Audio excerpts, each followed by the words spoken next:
Hey guys, what's up? Welcome back to the channel. Welcome back to a new video. So I'm actually headed out to go fill up the truck with gas. I'm fairly low and I like to get the truck filled up before the start of the week. So we're gonna go ahead and do that. I'll show you just how much it costs to actually fill this thing up. It's pretty expensive, but love driving it. So let's head over to the gas station, get filled up, then we can head back to the garage and talk about the STI.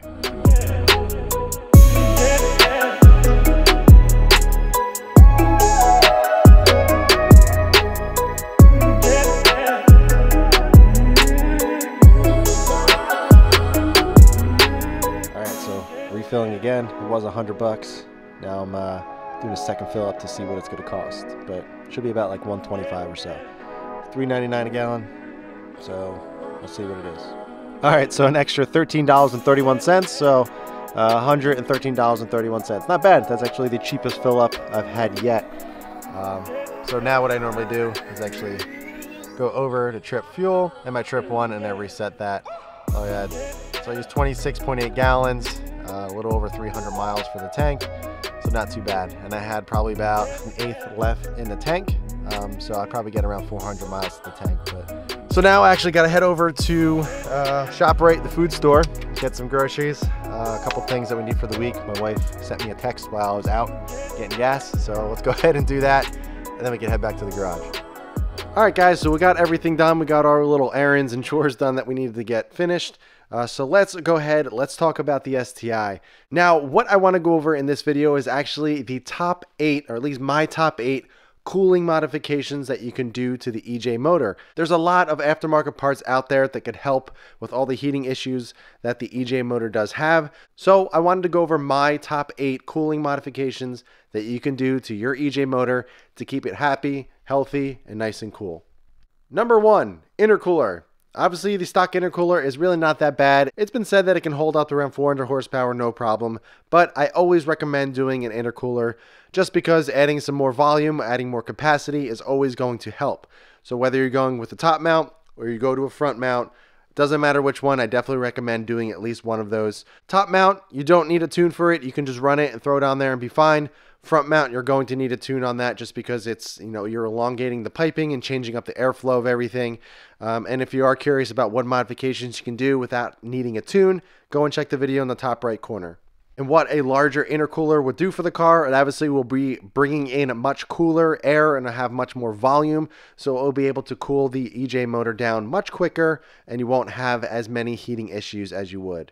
Now, as for price for an intercooler, that obviously can vary. The Grimspeed top mount intercooler that I am running with the thermal coating was around $900.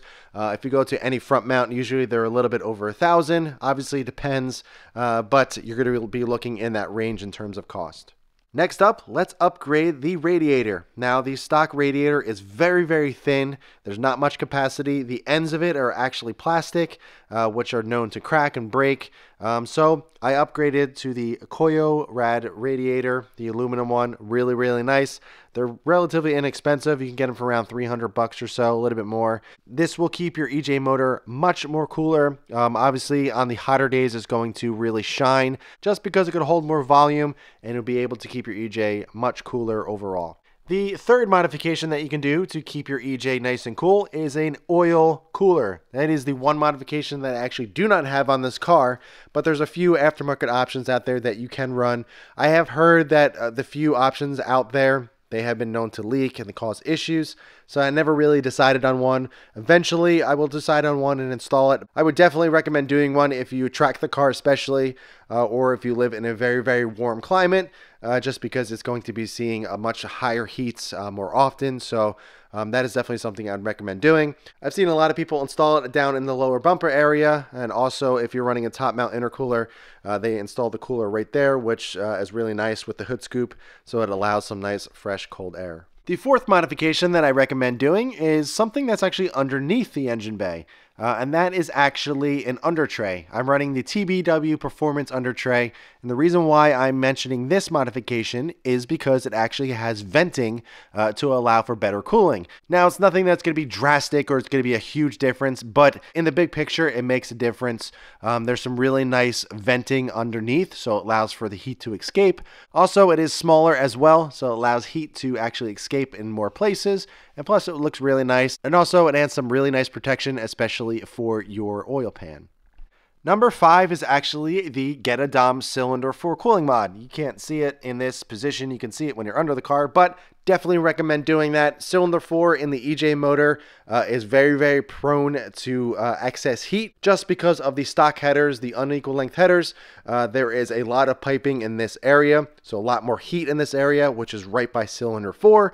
And that is just where a lot of issues seem to happen when EJs go kaboom. So doing the cylinder 4 cooling mod is a very, very, very inexpensive mod to do that I highly recommend it. Basically, it reroutes the coolant to the cylinder 4 to add a little bit more cooling to that area, and I definitely recommend doing it. It's only around $80 to get this done, at least for the parts. If you install it yourself, obviously there's no labor, but if you get a shop to do it, it's really not that much more. Very, very simple install, and it really, really helps. Number 6 is some type of intake. Now, I am running the Cobb Redline carbon fiber intake. Not only is this thing absolutely beautiful and sound amazing, as soon as I installed this, I noticed a huge drop in IATs. What I mean by IAT is intake air temperature. I actually ran a few different intakes on this car, but as soon as I installed the Redline carbon fiber intake, I noticed at least a 10-degree drop in IATs, which is massive, especially for the EJ motor and the intakes alone. And what that actually is going to do, it's going to allow the car to pull in colder air. Colder air, better, makes more boost, makes the engine much happier. This one is obviously a little bit more on the expensive side compared to other intakes, but I honestly could not recommend it enough. I'm not sponsored by Cobb or anything like that. I'm just honestly giving you my feedback and what I experienced with this intake, and honestly, I think it is the best one on the market. Not only are you adding some nice performance and some nice cooler air to the actual motor, it looks freaking amazing. It's a really high quality piece, and I really can't recommend it enough. Now, the 7th modification that I'm going to name, this may be a little controversial. Some people may back and forth on it, but I highly recommend it. Equal length headers. And the reason why I am mentioning that is because it actually is pulling all the heat from cylinder 4 from the unequal length stock headers away. It's actually distributing it much better. It actually eliminates a lot of the heating issues that it does have just from the headers alone. I actually have my Killer Bee equal length headers coated in Swain Tech, so it does help with heat even more, and I definitely recommend it. Now, it is going to remove the Subi rumble that you are familiar with, but honestly, when you hear equal length headers on an EJ motor, it sounds really, really, really good.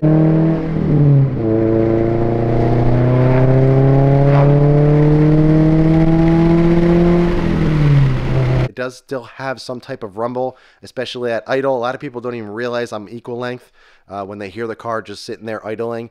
You only really notice it obviously in the higher RPM range or when you're on the car, but for me, I really, really enjoy the overall aspect of equal length headers, the sound, the gains, everything about it. Of course, I love basic unequal length headers, the sound of it, the Subaru STI sound that is just a very classic and amazing sound in general. For me, the pros completely outweigh the cons for equal length headers, so I decided to go with it. And honestly, for me, I actually did it more for reliability than for sound and anything. It also helped a lot with the gains that I did get from this motor and currently where the car is sitting. So I definitely recommend upgrading to equal length headers. Last but not least is oil. Yes, oil is going to help keep the EJ motor cooler.